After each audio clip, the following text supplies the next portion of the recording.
તારીખ 24/12/2025 ના રોજનો આ વિડીયો સુરત શહેરની સિવિલ હોસ્પિટલ, જે સુરત સહિત સમગ્ર દક્ષિણ ગુજરાતની ગરીબ શ્રમિક લોકો માટેની જીવાદોરી ગણાય છે, એ સિવિલ હોસ્પિટલનો આ વિડીયો છે, જે એક પત્રકાર મિત્રએ એના મોબાઈલમાં શૂટ કર્યો છે. આ વિડીયો પરથી જે પરિદ્રશ્યો બહાર આવે છે, સ્પષ્ટ જણાવે છે કે ભારતીય જનતા પાર્ટીના શાસનની અંદર સિવિલ હોસ્પિટલનો વહીવટ કેટલા હદે કચડી ગયો છે. માનવતા વિહીન અને કરુણા વિહીન આ દ્રશ્ય જોઈને ભલભલાનું હૃદય દ્રવી ઉઠે. એ સુરત શહેર કે જેને ભારતીય જનતા પાર્ટીને મજબૂત કરવામાં કોઈ કસર બાકી નથી રાખી, ખોબલા મતો આપ્યા છે. આજે પણ સુરત શહેરની 12 વિધાનસભા સીટ, 3 લોકસભા સીટ એ ભારતીય જનતા પાર્ટીના ચૂંટાયેલા જનપ્રતિનિધિઓ પ્રતિનિધિત્વ કરતા હોય, એમને શરમ આવી જોઈએ.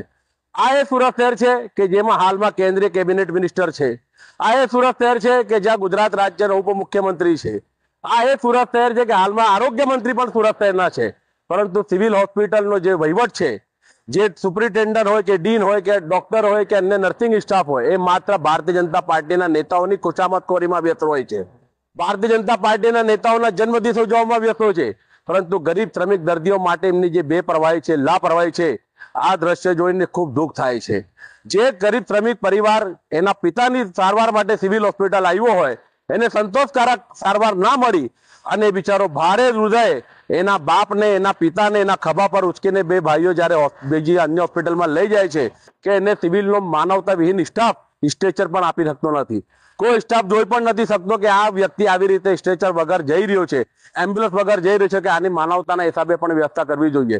પરંતુ સિવિલ હોસ્પિટલનો તંત્ર સાવ કચડી ગયો છે, રેઢિયાળ તંત્ર બની ગયો છે. આ એનો ઉત્તમ દાખલો છે. હું તો સરકારશ્રીને વધુ અપીલ કરું છું કે સુરત સિવિલ હોસ્પિટલ એ ગરીબ શ્રમિક પરિવારોની જીવાદોરી છે.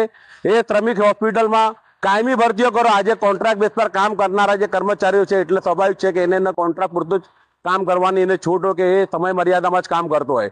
કાયમી કર્મચારીઓ નથી કે જે એક માનવતાના હિસાબે કામગીરી કરી શકે.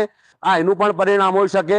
હું હજુ કહું છું કે સિવિલ હોસ્પિટલના જે સ્ટાફ છે, ડીન હોય, સુપ્રિન્ટેન્ડન્ટ હોય, ડોક્ટર હોય કે અન્ય નર્સિંગ સ્ટાફ હોય, ભારતીય જનતા પાર્ટીની નેતાઓની જે ખુશામતખોરી કરો છો, એના બદલે ગરીબ શ્રમિક પરિવારના દર્દીઓ પર પૂરતું ધ્યાન આપો અને એમની દુઆનું કામ લો.